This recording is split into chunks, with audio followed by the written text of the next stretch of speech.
Mээримдүү ырайымдуу Аллахтын ысмы менен. Биринчи бөлүм. Бардык иштерде, сөздөрдө, ачык жабык жагдайларда ыкластуу болуунун, туура ниетти кармануунун зарылдыгы тууралуу. Аллах Таала мындай деген: аларга чыныгы динди таза, бекем кармап, ханиф катары бир гана Аллахка сыйынууга жана намаз окуп зекетти тиешелүү жерге берүүгө буйрук кылынды.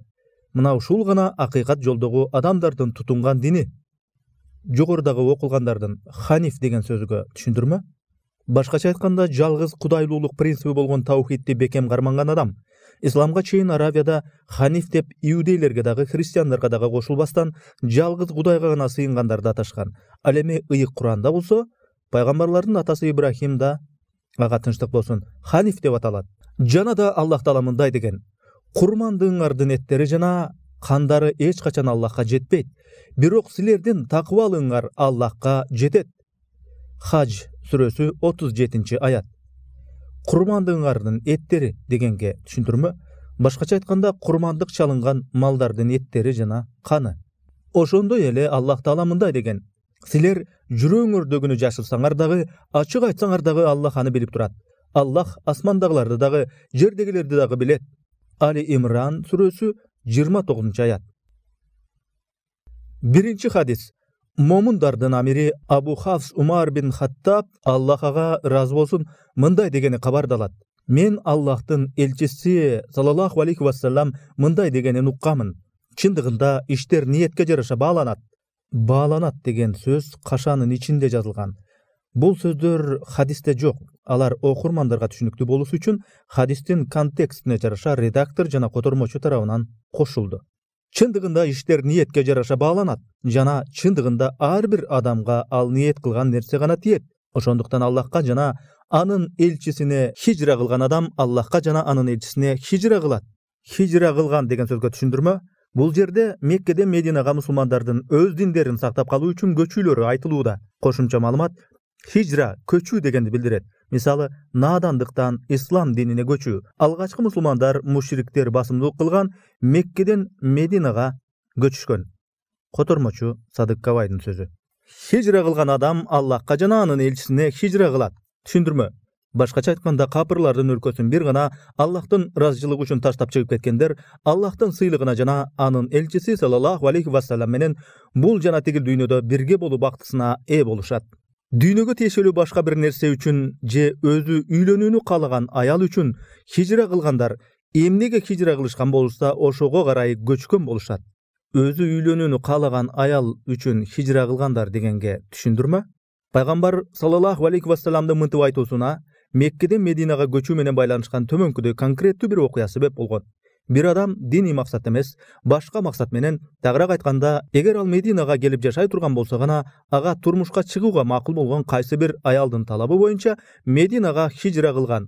Ниет тууралуу кеп болгон ушул жана мындан башка дагы көптөгөн хадистердин мааниси аларда абдан маанилүү принцип жаткандыгында. Адамды анын ниетине жараша, ал өзү чыныгы ниети кандай болгондугуна жараша дагы же сыйлык, же жаза күтүп турат. Анткени көптөгөн иш-аракеттер сыртынан жакшы көрүнгөнү менен чындыгында жаман ниет менен жасалып жаткан болуусу да мүмкүн. Түшүндүрмөнүн аягы. Эмнеге хижра кылышкан болушса, ошого карай көчкөн болушат дегенге түшүндүрмө? Мунун мааниси мында: Аллахтын ыраазычылыгы үчүн кайсыл бир ишти жасоону ниет кылган. Бул жерде айтылгандай, Меккеден Мединага башка ниет менен көчкөн адам акыретте ал иши үчүн сыйлыкка ээ болбойт жана өз аракетинин натыйжасында ушул дүйнөдө ээ болгон нерсеси менен гана канааттанууга тийиш. Түшүндүрмөнүн аягы. Бул хадис тематикалык белгисине жараша түзүлгөн хадис жыйнактарынын ичинен эң мыктылары саналган жана алардын экөөсүндө тең ишенимдүү сахих деп белгиленген эки китепте тең мухаддистер Абу Абдуллах Мухаммад бин Исмаил бин Ибрахим бин Ал-Мугира ибн Бардизбах Ал-Джуфи Ал-Бухари жана Абул Хусайн Муслим бин Ал-Хаджач бин Муслим Ал-Кушайри Ан-Найсабури, аларга Аллах ырайым кылсын, ошолор тарабынан келтирилген. Хадис жыйнактарынын ичинен эң мыктылары саналган дегенге түшүндүрмө? Аль-Бухари жана Муслим түзгөн эки хадис тең сахих, ишенимдүү деген атты алып жүрүшөт жана алардын экөөсү тең ошондой түрдөгү хадистердин эң абройлуусу болуп саналат. Жана алардын экөөсүндө тең ишенимдүү сахих деп белгиленген эки китепте дегенге түшүндүрмө. Үстүртөн жалпылай алганда хадистер ишенимдүү, сахих, жакшы, хасан жана алсыз, даиф деп бөлүнөт. Түшүндүрмөнүн аягы. Момундардын энеси Абдуллах, Абдуллахтын энеси дегенди билдирет. Айша разияллаху анхунун өзүнөн туулган балдары болгон эмес. Бирок Аллахтын элчиси саллаллаху алейхи вассалам анын эжеси болгон Асма разияллаху анхунун уулу Абдуллах бин Az-Зубайрдын атынан ошентип атаган.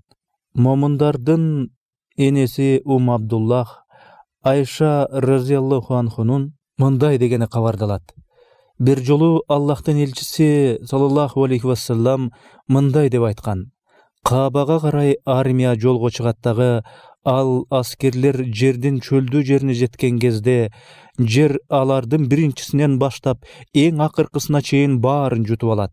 Ошондо мен: О Аллахтын элчиси, ал кантип алардын биринчисинен акыркысына чейин баарын жутуп алат?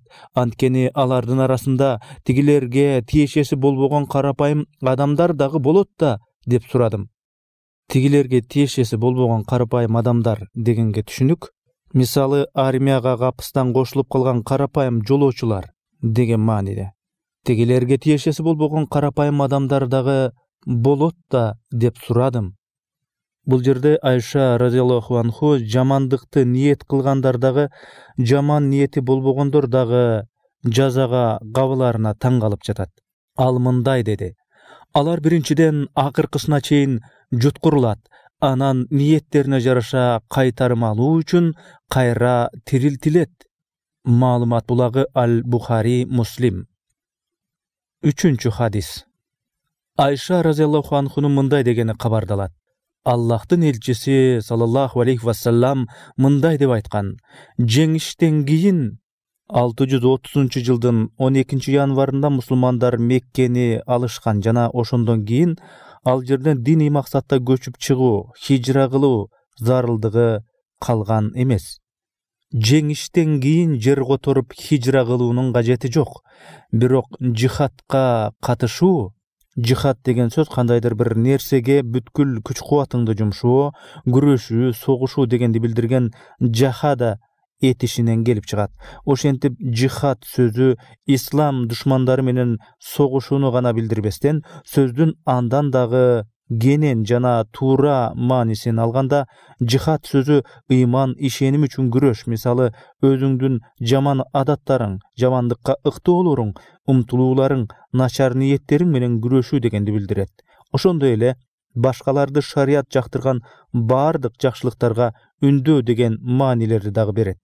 Жеңиштен кийин жер которуп хижра кылуунун кажети жок, бирок жихадка катышуу жана ниеттин тууралыгына болгон зарылдык кала берет. Ошондуктан эгерде силерди чакырышса, бул жерде момундардын өтмүштө Абу Бакр, Умар, Усман, Али, кийин Махди сыяктуу Такыба падышасынын мусулмандарды душмандарына каршы куралдуу согушка чакыруусу тууралуу сөз болууда.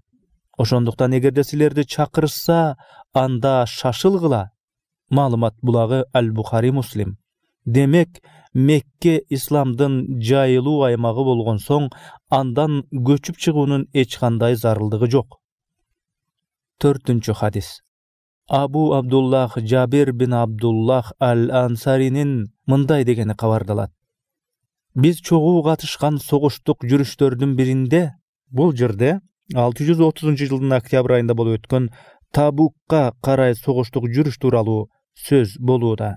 Биз чогуу катышкан согуштук жүрүштөрдүн биринде Аллахтын элчиси саллаллаху алейхи вассалам мындай деди: чындыгында Мединада силер кайсыл гана жол менен жүрбөгүлө жана кандай гана вадини басып өтпөгүлө. Бул жерде вади сөзү кыргызча өрөөн, кургап калган өзөн, жамгыр жааган кезде гана сууга толуучу кургак сай, түзөң дегенди билдирет. Кандай гана вадини басып өтпөгүлө, аларды оору кармап калганына карабастан, сөзсүз силер менен дилинде бирге болгон адамдар бар. Бул хадистин башка бир вариантында сөзсүз силер менен сыйлыкты бөлүшкөн деп айтылат. Сөзсүз силер менен сыйлыкты бөлүшкөн бул Allah'tın elçisi sallallahu aleyhi ve sellem Medinada oorunun ayынан kalgan birok çın dilinen uşul жүрүшкө чыгууну катуу ниет кылган адамдар ушул жүрүшкө катышканда эле соопко ээ болот деген мааниде айтылууда. Маалымат булагы Муслим. Бул хадистин Анас разияллаху анхунун сөзү менен Аль-Бухари келтирген вариантында анын мынтип айтканы рабаят кылынат. Биз Аллахтын элчиси саллаллаху алейхи вассалам менен Табук жүрүшүнөн кайткан кезибизде ал мындай деди: чындыгында биздин артыбызда Мединада жүйөлүү себептер менен кармалып калышкан адамдар биз кандай гана жол менен жүрбөйлү же кайсыл гана өрөөндөн өтпөйлү ар дайым ниеттеринде биз менен чогуу болушкан адамдар бар. 5-чи хадис.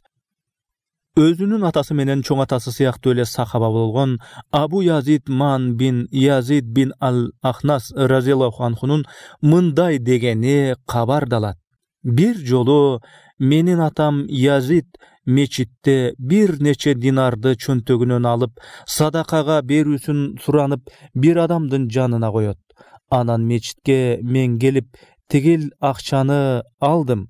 Бул жерде жогорудагы аталган адамдын макулдугу менен тигил акчаны алдым деген сөз болууда. Тигил акчаны алдым дагы атама көрсөттүм. Ал мындай деди: Аллахка ант болсун, мен сага садака берүүнү каалаган эмесмин. Анан ал Аллахтын элчиси саллаллаху алейхи вассаламга ал биздин талашты чечип берүүсү үчүн кайрылды. Ошондо ал: о Язид, сага сен ниет кылган нерсе, башкача айтканда сен жашыруун түрдө жакырларга жардам берүү аркылуу ээ болууну өзүң ниет кылган сыйлыктардан Аллах сени кур калтырбайт деген маани айтылууда. Асага мен алган нерсе таандык деди. Маалымат булагы Аль-Бухари. 6-чы хадис. Бейишке кирери тууралуу сүйүнүчтүү кабар уккан 10 адамдын бири болгон Абу Исхак Саид бин Абу Ваккас мындай дегени кабардалат: коштошуу ажылыгы болгон жылы Аллахтын элчиси саллаллаху алейхи вассалам коштошуу ажылыгы Хиджат аль-Вида деп аталган өзүнүн жалгыз ажылыгын 632 жылы февралда көз жумардан бир аз мурда аткарган болчу.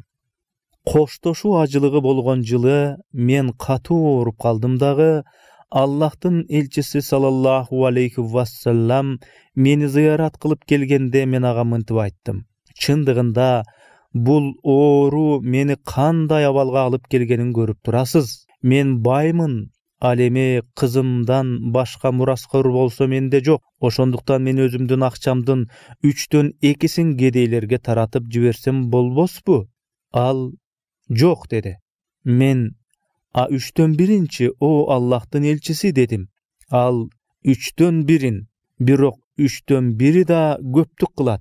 Анткени чындыгында сен өз мураскорлоруңду адамдардан тиленүүгө мажбур болгон каражатсыз жакыр абалда калтыргандан көрө аларды бай боюнча калтырганың жакшыраак. Сен чындыгында эле Аллахтын жүзүн көрүү үчүн сарптаган бардык нерселериң үчүн, ал тургай аялыңдын оозуна салган нерсең үчүн дагы. Түшүндүрмө? Башкача айтканда, аялын багууга жумшаган жалпы каражаттар эле эмес, күйөөсү аялын тамашалап, өз колу менен анын оозуна салган бир чымчын тамак үчүн дагы сооп жазылат деген мааниде айтылууда. Ал тургай аялыңдын оозуна салган нерсең үчүн дагы сөзсүз сыйлыкка ээ болосуң. Ошондо мен сурадым: о Аллахтын элчиси, менин жолдошторум мени бул жерде калтырып кетишеби? Тагыраак айтканда Саид: мен Мединага кетпей Меккеде өлүп каламбы деп сурап жаткандагысы. Ал мындай деди: сени эч качан калтырышпайт жана сен кандай гана такыбалык амалдардан кылбагын, ал амал сөзсүз сенин даражаңды жогорулатат. Мындан сырткары балким кээ бирөөлөр сенин пайдаңды көрүп, айрымдары сенден зыянга учурашуу үчүн зыян тартуучу мушриктер жана пайда көрүүчү момундар тууралуу сөз болууда. Сен дагы узак өмүр сүрүшүң мүмкүн. Андан кийин чындыгында эле ал дагы 40 жылдай өмүр сүргөн.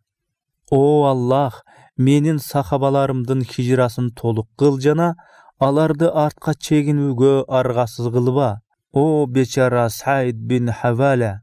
Аллахтын элчиси саллаллаху алейхи вассалам сахабалар Аллах ыраазычылыгы үчүн абдан сүйгөн, бирок мушрик адамдардан улам таштап кетүүгө аргасыз болгон. Меккеге кайра аларды динин таштаган абалда кайтарып келбөөнү Аллахтан суранууда жана 632-жылы Меккеде көз жумган сахабасы Саид бин Хавляны эстеп кайгырууда. Ушинтип айткан Аллахтын элчиси саллаллаху алейхи вассалам тигил Саид бин Хавля аттуу адам толук хижра кылууга үлгүрбөй Меккеде көз жумгандыгына өкүнгөнүн билдирди.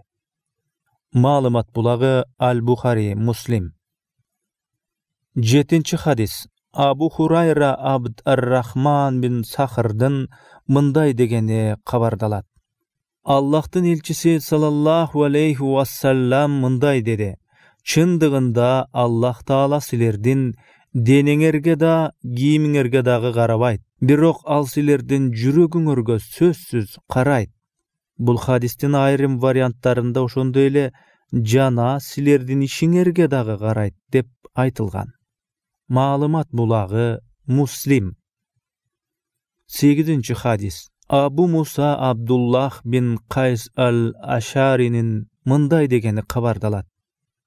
Бир жолу кимдир бирөө Аллахтын элчиси саллаллаху алейхи вассаламдан баатырдык үчүн эл мактасын деп ачуулангандыктан, мисалы Аллах ыраазычылыгына жетүү үчүн эмес, чындыгында өзүнүн жакындарын коргоо же алар үчүн өч алуу максатында деген мааниде айтылууда.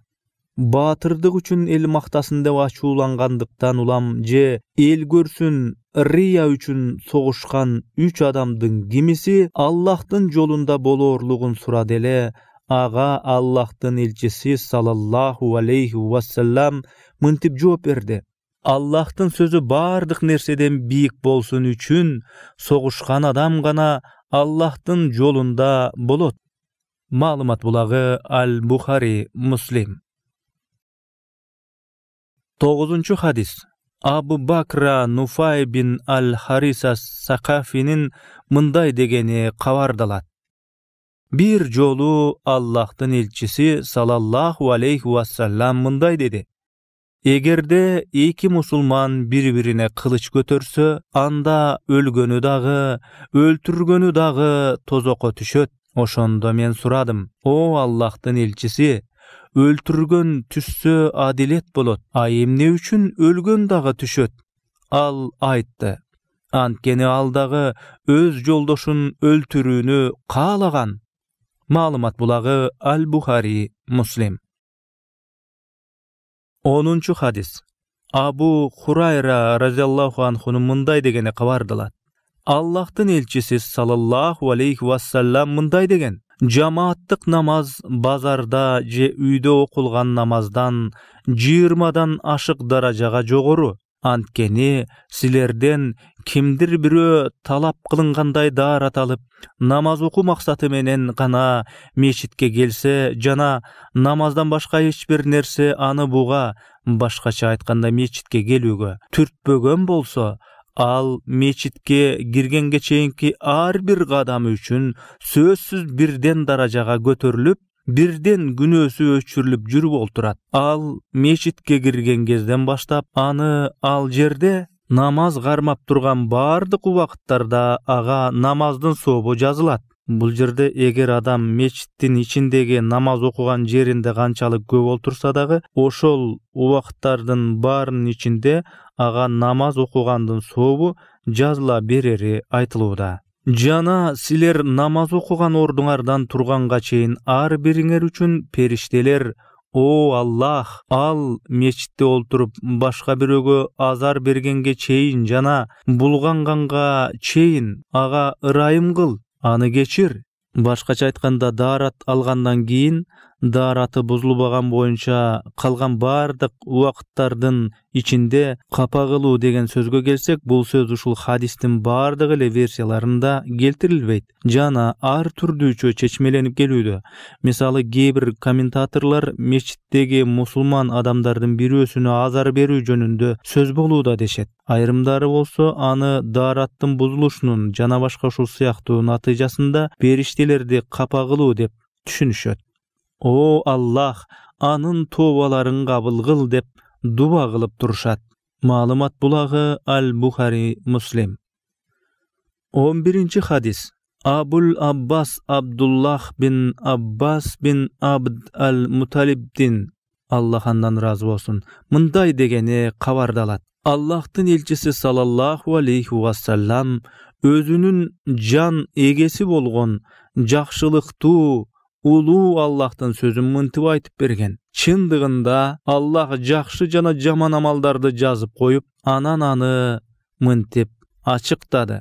Jakşı jana jaman amaldарды жазып koyup degenge түшүндүрмө? Башкача айтканда, Allah периштелерге жазууну буйрганы тууралуу кеп болууда. Анан аны мынтип ачыктады. Башкача айтканда, Аллах Таала периштелерге кандайча жазуу керектигин түшүндүрүп берген.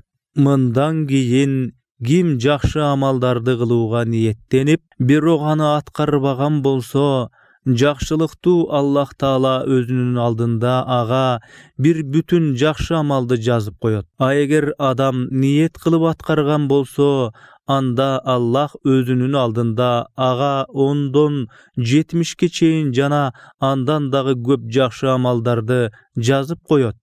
Эгер адам жаман иш кылууну ниет кылып, бирок аны аткарбаган болсо, анда Аллах Таала өз алдында ага бир бүтүн жакшы иштин сообун жазып коет. Ким жаман иш кылууну ниеттенип, аны аткарган болсо, ага Аллах бир жаман иштин жазасын жазып коет. Маалымат булагы Аль-Бухари, Муслим. 12-ci hadis. Abu Abdarrahman Abdullah bin Umar bin al-Hattab'dın, Allah ondan razı olsun, mınday degeni kabardalat. Allah'tın elçisi sallallahu aleyhi ve sellem mınday dedi. Kaçandır bir gezde silerge çeyin jaşap ötkön 3 kişi saparga çıgışıp, tünөө maksatında kaysil bir ünkürge toktogonga çeyin jol жүрүштү. Бирок алар анын ичине киришкенден кийин тоодон кулап түшкөн чоң таш анын оозун жылчыксыз кылып тосуп калды.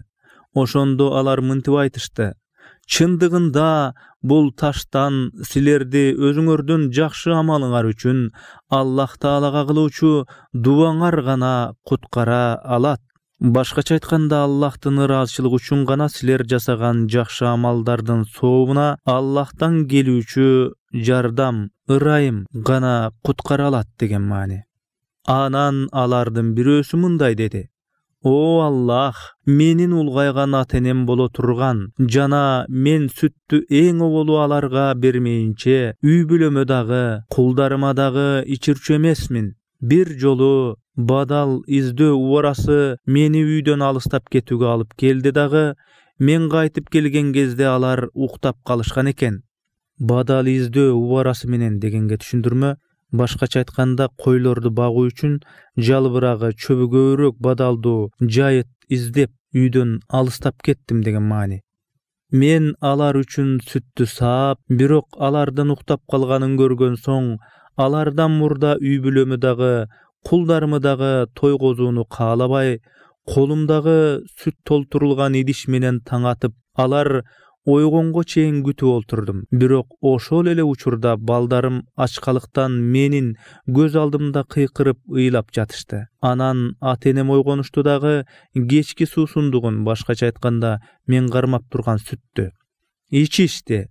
О Аллах, эгерде мен бул ишти сенин жамалыңа умтулуп жасаган болсом, башкача айтканда, ата-энени урматтоо тууралуу сенин буйруктарыңды аткарууга чын жүрөктөн умтулуп жана ал үчүн сенин сыйлыгыңа ээ болууну самап жасаган болсом деген маани.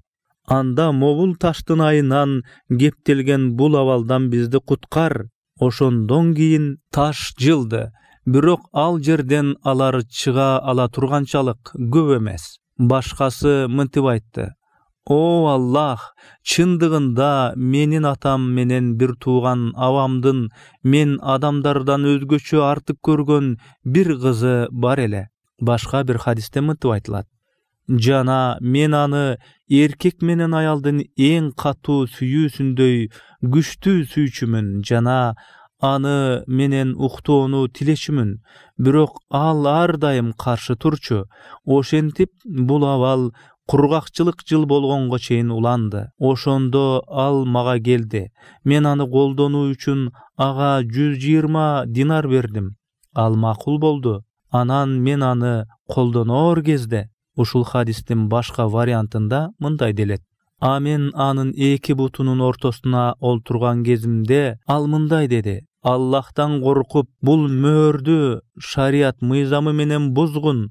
Ошондо мен аны баарынан катуу сүйгөндүгүмө карабастан, ага берген алтынымды кайра албай таштап чыгып кеттим. О Аллах, эгерде мен ушуну сенин жамалыңа умтулуп жасаган болсом, анда биз кептелген ушул абалдан чыгар. Андан кийин таш дагы жылды, бирок алар чыга ала турганчалык эмес. Ошондо үчүнчүсү мындай деди: О Аллах, чындыгында мен бир жолу мандикерлерди ишке жалдадым дагы, алардын өз акысын албай кеткен бирөөсүнөн башка баарына акыларын бердим. Өз акысын албай кеткен бирөөнү дегенге түшүндүрмө: ал адам акчаларын тигил жалдаган кишиге аманатка калтырып кеткен болчу. Мен болсо тигинин албай кеткен акчасын иштетип көбөйттүм. Бир канча убакыт, башкача айтканда жылдар өткөн соң, ал мага келди дагы: О Аллахтын кулу, мага менин мээнет акымды бергин деди. Ошондо мен ага мындай дедим: Сенин мээнет акыңдын төлөмү мына ушул төөлөрдүн, уйлардын, койлордун жана сен көрүп турган кулдардын баардыгы. Ал айтты: О Аллахтын кулу, сен мени шылдыңдабагын.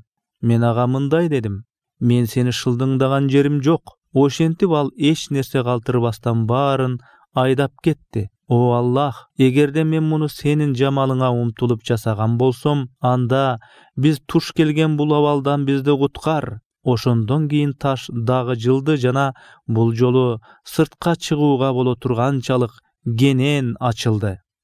Маалымат булагы Аль-Бухари, Муслим.